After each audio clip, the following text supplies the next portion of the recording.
সনাতন ধর্মাবলম্বীদের অন্যতম প্রধান ধর্মীয় উৎসব শ্রী শ্রী জগন্নাথ দেবের রথযাত্রা মহোৎসব আজ রাজধানীর ইসকন স্বামীবাগ আশ্রম থেকে বিকেলে শুরু হবে কেন্দ্রীয় রথযাত্রা, যা শেষ হবে ঢাকেশ্বরী জাতীয় মন্দিরে গিয়ে। সেখানে আছেন আমাদের সহকর্মী আরাফাত সিদ্দিকী। বিস্তারিত জানতে তার সাথে যুক্ত হচ্ছে। আরাফাত, কখন একটু পরেই তো শুরু হবে রথযাত্রার আয়োজন, কেমন দেখছেন আয়োজন, একটু বিস্তারিত জানাবেন আমাদের।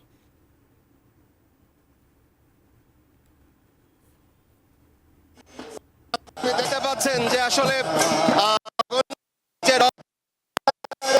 সেই রথযাত্রা শুরু হয়েছে এর মধ্যে, এবং এই মাত্র স্বামীবাগের যে রামকৃষ্ণ স্বামীবাগের যে ইসকন মন্দির রয়েছে, সেই ইসকন মন্দির থেকে রথযাত্রাটি বের হয়েছে এবং এই মুহূর্তে সেটি এগিয়ে যাচ্ছে। জানেন যে এটি গিয়ে ঢাকেশ্বরী মন্দিরে গিয়ে শেষ হবে।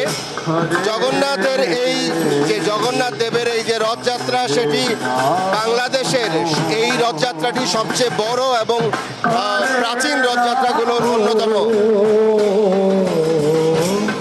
এই রথযাত্রার সারা দেশেই বিভিন্ন জায়গায় ইসকনের বিভিন্ন মন্দির থেকে রথযাত্রা অনুষ্ঠিত হচ্ছে, কিন্তু এই রথযাত্রাটি সবচেয়ে বৃহৎ।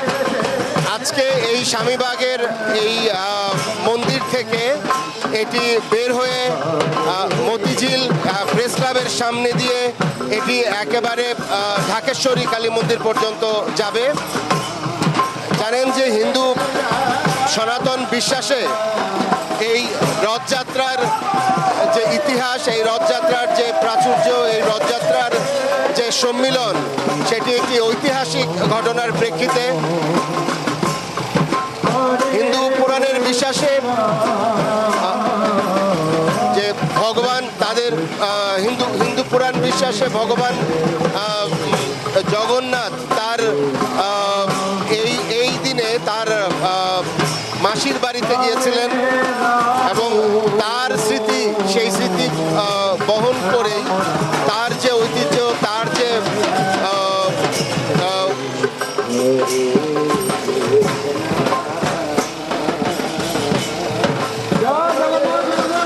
সেই স্মৃতি বহন করেই আসলে সনাতন ধর্মাবলম্বীরা যুগ যুগ ধরে এই রথযাত্রা পালন করে আসছেন। নেচে গিয়ে এই দিনটিকে তারা উদযাপন করছেন এবং এইটিকে তারা আসলে উৎসব হিসেবে নিয়েছেন। দেখতে পাচ্ছেন যে তিনটি রথে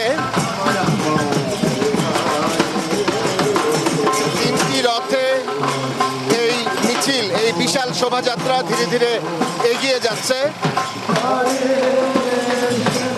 এবং শুধু যে শোভাযাত্রায় অংশ নিয়েছেন হাজারো লাখো মানুষ, তার থেকেও দুই পাশে দাঁড়িয়ে কেউ রথের সামনে লুটিয়ে পড়ছেন, লুটিয়ে সম্মান জানাচ্ছেন, প্রণাম জানাচ্ছেন, আবার কেউ ঝাড়ু হাতে সেই রথযাত্রার যে রাস্তা, যে সড়ক, সেটি পরিচ্ছন্ন করছেন, পরিষ্কার করে দিচ্ছেন।